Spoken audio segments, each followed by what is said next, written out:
ചേച്ചി എന്താ ഒന്നും പറയാത്തെ? സ്റ്റേഷനിൽ പോയിട്ട് എന്തായി? ഒന്നും ആയില്ല. അവരന്വേഷിക്കുന്നുണ്ട്. അവിടെ വെച്ച് എനിക്കൊരു തളർച്ച വന്നു. സച്ചേട്ടനൊരു ടാക്സി വിളിച്ച് എന്നെ ഇങ്ങോട്ടേക്ക് വിട്ടു. എന്തെങ്കിലും വിവരം കിട്ടിയാൽ ഉടനെ അവർ വിളിക്കും. ദൈവമേ, എന്റെ ആവണിമോൾ കരുതാത്തൊന്നും സംഭവിക്കല്ല. എന്താ ചേച്ചി നമ്മുടെ വീട്ടിലിപ്പോ ഇങ്ങനെയൊക്കെ സംഭവിക്കുന്ന? നന്ദേട്ടന് അപകടം പറ്റി, അനുപേട്ടൻ ജയിലിലായി. ഇപ്പൊ ആവണി മോളെ കാണാനുമില്ല. ഈ അവസ്ഥയില് എന്താ ചെയ്യണ്ടെന്നോ എന്താ പറയണ്ടെന്നൊന്നും എനിക്കറിയില്ല. എങ്ങനെയെങ്കിലും ആവണി മോളെ അനുപേട്ടനെ രക്ഷിക്കണം. നിന്റെ ചോദ്യങ്ങൾക്കൊന്നും എനിക്ക് മറുപടിയില്ല. ഇതൊക്കെ സംഭവിക്കുന്ന എന്തുകൊണ്ടാണെന്നും എനിക്കറിയില്ല. അനുപേട്ടനെ എങ്ങനെയെങ്കിലും രക്ഷിക്കാനുള്ള ശ്രമത്തിലാണ് ഞങ്ങള്.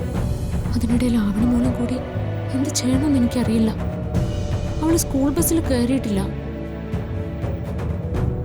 ആരോ അവളെ കാറിൽ കയറ്റി കൊണ്ടുപോയെന്ന് മാത്രമാണ് വിവരം കിട്ടിയത്. എന്റെ ദൈവമേ, ആവണി മോള് കൊച്ചു കുഞ്ഞുങ്ങളെ പോലും ആളുകൾ ഉപദ്രവിക്കാൻ മടിക്കാത്ത കാലം.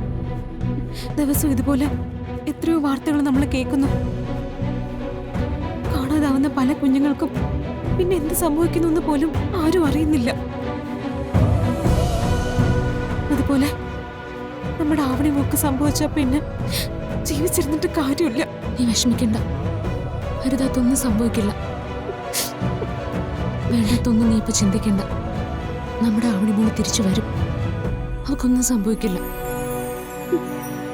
നമ്മൾ ആദ്യം കൊഞ്ചിച്ചതും ലാളിച്ചതും എല്ലാം അവളെയാ. അവക്ക് എന്തെങ്കിലും സംഭവിക്കുന്നതിനെ കുറിച്ച് ആലോചിക്കാൻ പോലും എനിക്ക് വയ്യ. നമ്മൾ ഇത്രയും വിഷമിക്കുന്നുണ്ടെങ്കിൽ മീരടുത്തയുടെ അവസ്ഥ ഒന്ന് ആലോചിച്ച് നോക്ക്.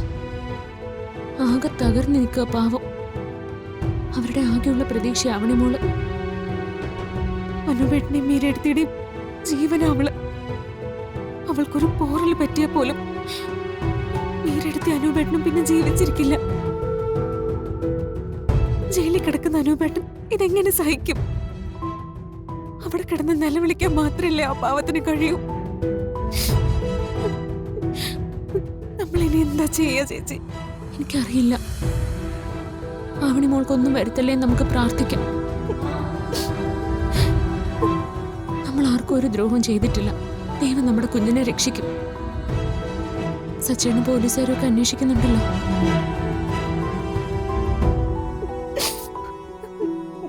ഞാൻ ഓർക്കായിരുന്നു, കുട്ടിക്കാലം മുതൽ ഞാൻ ചേച്ചിയുടെ കൈ പിടിച്ചാ വളർന്നത്.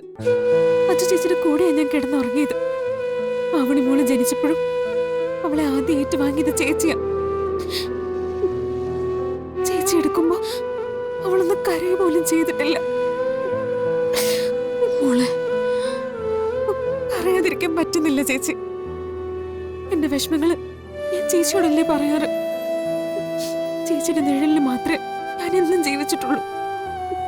ഞാൻ മാത്രല്ല, ഇവിടെ എല്ലാരും അങ്ങനെ തന്നെയാ. പക്ഷെ ഇപ്പൊ ദുരിതങ്ങൾ ഒന്നിനു പുറകെ ഒന്നായി നമ്മളെങ്ങനെ തേടി വരുന്നത് എന്തുകൊണ്ടാണെന്ന് മനസ്സിലാവുന്നില്ല.